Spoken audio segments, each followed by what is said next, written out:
host women's empowerment workshops. I've been meaning to host one on fitness and healthy eating tips, and the scheduling just hasn't worked out. So I decided to make this in a video format instead so that people can watch when it's convenient to you, and I can help more people that way. The first thing I want to say is be careful about the language that you use about your body in front of other people, especially kids, and also around yourself. I have very clear memories from when I was a child of people talking horribly about their bodies or making comments about my body that have really stuck with me and affected me on a deep level. And I try really hard not to do the same to my kids. Kids are highly impressionable, and you don't want to create a complex around their body if they're either thin or not thin, because that becomes part of their identity. So for me, being really thin became part of my identity. And when I started gaining weight as a preteen and teenager, it made it really difficult for me to get past that identity crisis of not being super skinny anymore. Talking negatively about your body can really impact kids because they learn to internalize those negative feelings about certain body components or how you look or how they look. And this can really affect them for the rest of their lives. So whenever you're talking around children, even if you're not talking directly to them and they can hear you, they are listening. So be very careful what you say and try to stay very positive, and don't say anything negative about your body or other people's bodies or body components. If you need to vent to someone about frustrations you have with your body, I recommend talking to a very close friend or a counselor or a health coach. I also do want to say that it's okay if you don't love everything about how you look every day. You can still love yourself. And remember that what you look like is different than who you are. The part I said about not feeling like you have to love everything about yourself every day, I think is an important point, because I love the body positivity movement, but there almost feels like pressure that you might feel anxiety if you can't seem to love everything about yourself every single day. And so I just want to tell you that it's okay to take that pressure off. Try to find one good thing about how you look. I try to find beauty in everyone and everything, even if there's certain parts of me that I don't like on any given day. If you need a confidence boost, I recommend putting on something flattering that makes you feel good.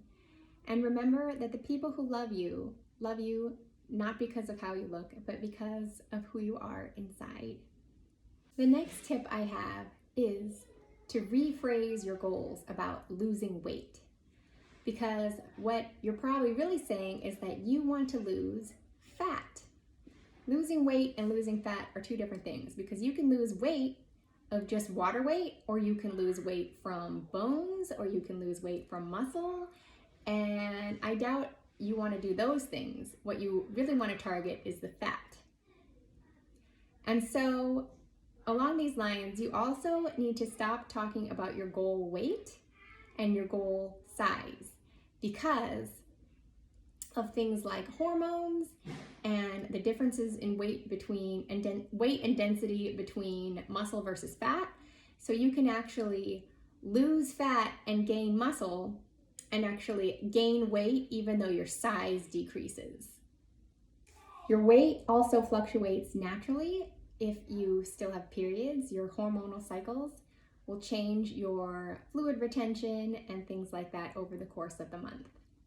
And the reason I said to get the goal size out of your head is because of the differences in sizes between different brands and vanity sizing, which has led sizes to, over time, the sizes have gotten larger and larger, even if they have small numbers, because they know people are more likely to buy something with a smaller size that fits them.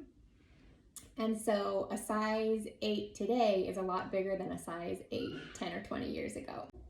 And so if you have a goal size, I'm sure you could go out today and find that goal size of yours and probably fit into it now. So what I recommend people do is stop focusing on the number on the scale and stop focusing on the number on your clothes and focus on how you feel about what you see in the mirror and how you feel about your health and your energy in any given day. Another way to rephrase your goals is to say, I want to fit back into the clothes that fit me last year or sometime in the past. Or I want to be able to keep up with my kids better. A really important concept to understand is the set point theory. And many people misunderstand this and think that they have a set point weight that's stuck for life and they shouldn't try to change it. What the set point really means is that your body gets used to however you are after it holds the same weight for a while. I apologize in advance because my children might be loud. That's why right now I'm actually talking in my bathroom. One of my tips is not to switch arms or legs if you're doing something like a bicep curl, for example. Instead of switching, just do one arm at a time until you can't do any more. So you should choose an appropriate weight that isn't too light, that you could just go all day until you get bored, or that isn't too heavy that you're going to drop the weight after a couple of reps. A few of the gadgets I like to use at home for my workouts are this adjustable weight. You can click it into the base and then turn the dial to how heavy you want it. So it goes from 5 to 25 pounds. And then we have a bigger one for the next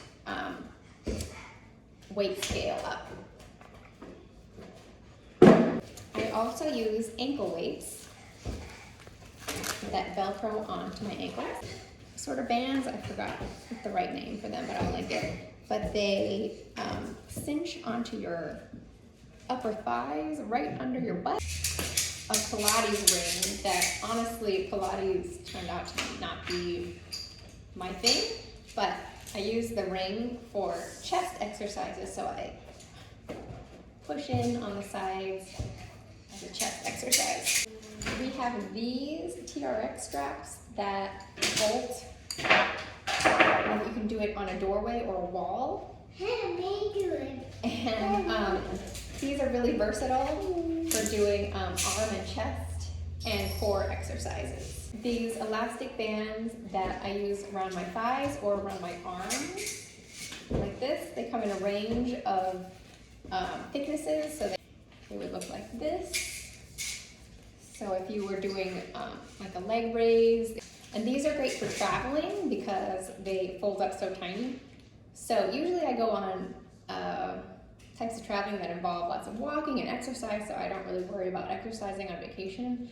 But if you're going on a business trip or something where you're going to be sitting around all day, you could find 5-10 minutes in the morning or evening to do some exercises with your arms or your legs.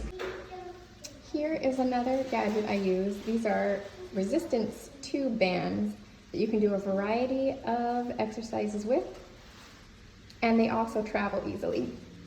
So I don't do any targeted core exercises except for the one I'm about to show you.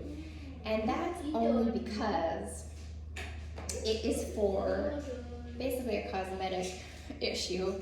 After I had kids, my uterus sort of protruded a little bit right here. And at its worst, it made me look either a little bit pregnant or in certain clothes, it almost looks like I have an apron, like a tummy that is hanging down. So I hired a pelvic floor therapist that does physical training, and she taught me this great exercise. So this is the only ab exercise that I do just for abs, but it also does involve legs. So what you do is you relax everything.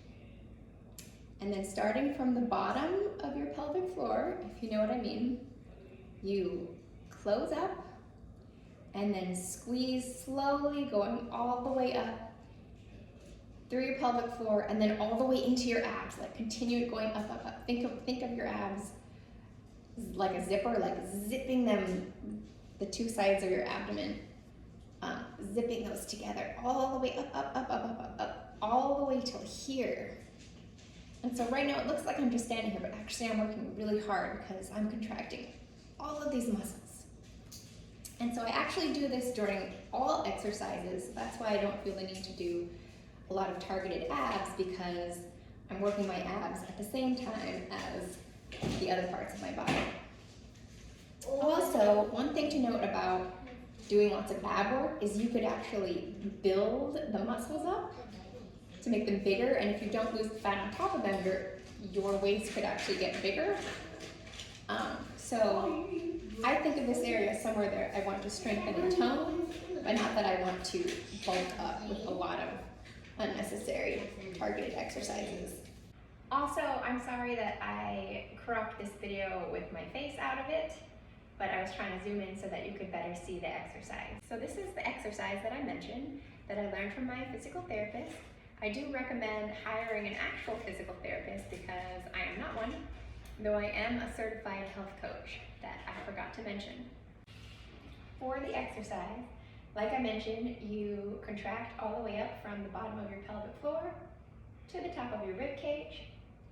Then you balance on one foot, lift the other knee up, and then twist across your body, and then twist the other way. If it helps, you can put your arms up to help you balance, and then go back and forth, twist across your body, and the entire time you need to be contracting those abs to keep them fully engaged.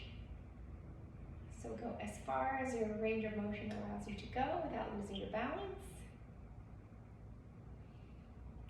Twist, and then you can switch legs.